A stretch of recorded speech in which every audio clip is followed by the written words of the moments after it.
Mike Prang, Sports Information Director at Adrian College, here with head football coach Joe Palka.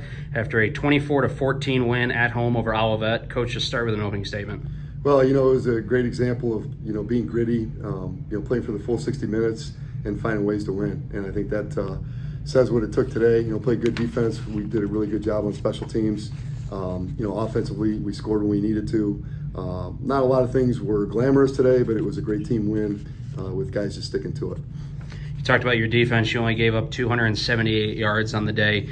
Also talked about your special teams. We had that blocked punt that put us in great field position. They muffed a kickoff. You just talk about those plays there. Yeah, special teams is such a big part of the game, and I just think it's great for our kids to see that, those things can determine games. That's why your operation time has to be great. That's why your effort has to be great. You can't make critical mistakes there. So really pleased with our special teams. We put a lot of emphasis on it, and it's starting to show, and it's great for the kids to see. We were kind of light on offense ourselves. We only put up 200 yards of total offense. Kelbert was 14 of 18 with only 105 yards passing. He did throw 2 touchdowns, though. Just kind of talk about what you saw out of Olivet when you were scouting this game. Yeah, Olivet, they play great perimeter defense, and they're fast and they're big and they're aggressive and they get up the field. It's in my opinion, Olivet has a really good defense. So we knew it would be a little bit of a struggle today. Obviously, we have to eliminate the turnover, and maybe the game's not as close as it is, but we kept battling, kept swinging. We lost some guys to injury there on the offensive line. That hurt us a little bit. But again, we need to improve. We need to be better as we get farther into conference play.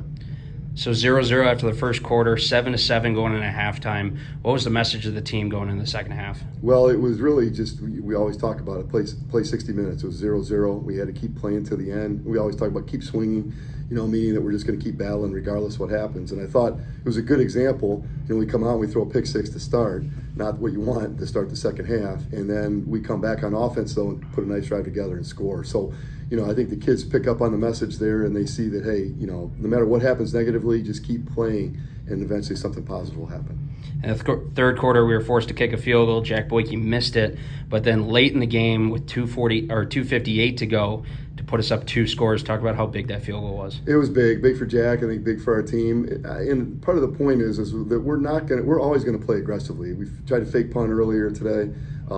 Jack missed the field goal, but we're not going to shy away from him. We needed that field goal to really ice the game, and it was from about the tip of his range, and he knocked it through. It was great to see. A lot of excitement today. It was homecoming as well. He had a big crowd, a lot of people still in the parking lot having some fun, and the Bulldogs moved to 4-0. Just kind of talk about the fan support with homecoming today. It's been great. What a great place to play. What a phenomenal venue. The support we've gotten has been outstanding, and we really owe a lot to our crowd. They're always supportive, always positive, and they show up, and our kids feel it, and I think that's another reason why we feel confident playing at home. Next Saturday, we go on the road to Albion, second conference game of the year. So far, what have you kind of seen out of them, and what's the practice plan for this week? Well, Albion, is always a great program, and, they're used to winning, and, they play well, they play hard, very balanced all the time on offense, and then, very good schematically on defense. So it's another one of those weeks that we're going to have to dig deep and kind of find ways to move the ball and find ways to win, because I have a lot of respect for their program and all the success that they've had. So it'll be difficult. It'll be on the road. I certainly have learned that MIAA play is difficult, as we went into our opener today. So that's what we'll look forward to for next week. Awesome. Well, Bulldog football moves to 4-0 on the year after a 24-14 win over the University of Olivet at home on homecoming. Congrats on the win, Coach, and keep it going. Okay, thanks. I appreciate it as always.